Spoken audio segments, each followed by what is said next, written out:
देश में नई संसद का इनॉग्रेशन होने जा रहा है। मोदी जी अपने कर कमलों से उसका उद्घाटन करेंगे और 19 पॉलिटिकल पार्टीज ने डिसाइड किया है कि इसका बहिष्कार किया जाएगा। ये बॉयकॉट सिर्फ बॉयकॉट के नाम पर नहीं हो रहा है, ये इसलिए हो रहा है क्योंकि ये लोकतंत्र पर बहुत बड़ा प्रहार है। और आपको समझाती हूँ कैसे। संविधान का अनुच्छेद 79 साफ तौर से कहता है कि संसद का मतलब है राष्ट्रपति, राज्यसभा और लोकसभा, और उसी राष्ट्रपति को उद्घाटन के हक से वंचित रखना गलत है, उनका घोर अपमान है, लोकतंत्र पे प्रहार है। संविधान के अभिभावक हमारी राष्ट्रपति हैं। लोकसभा और राज्यसभा को बुलाने का और प्रोरोग करने का अधिकार सिर्फ राष्ट्रपति के पास है। ऐसे ही नहीं उनको प्रथम नागरिक बोला जाता है। और शायद ये गर्व की बात है कि एक अनुसूचित जनजाति की महिला पहली बार इस देश की राष्ट्रपति बनी है। मैं पाखंड बताना चाहती हूं नरेंद्र मोदी का।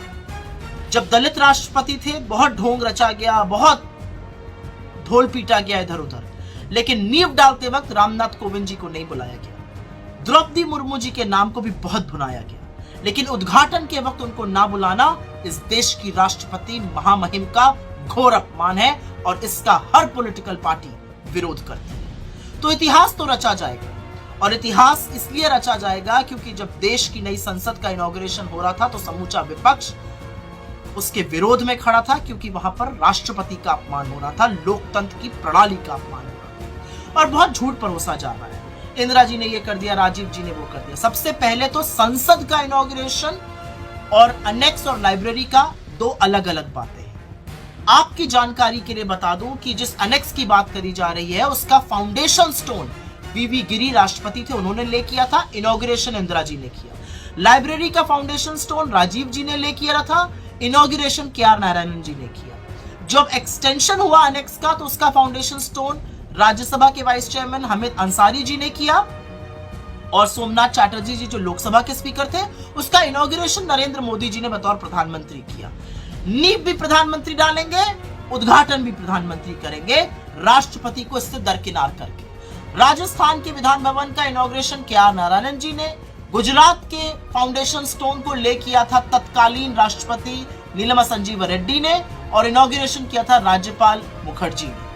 तो झूठ फैलाना बंद कर दीजिए। और अंत में मैं मोदी जी से एक ही बात कहना चाहती हूँ। आपको लगता है कि आपको इतिहास इमारतों से याद करेगा?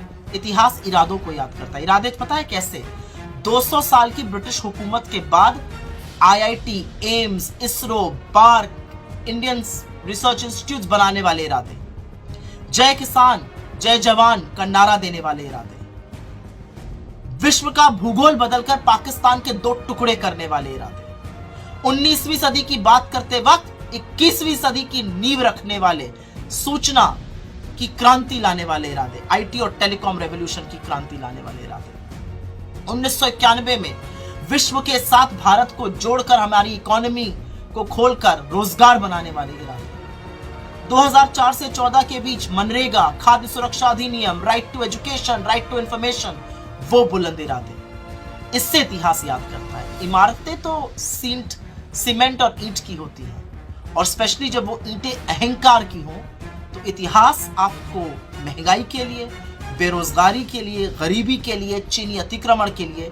और सबसे ज्यादा अपनी मित्रता अडानी से निभाने के लिए याद करिएगा। और इतिहास ये भी गवाही देगा कि जब लोकतंत्र का गला घोटा जा रहा था तो समूचा विपक्ष उसके खिलाफ खड़ा होकर उसका डटकर विरोध कर रहा था।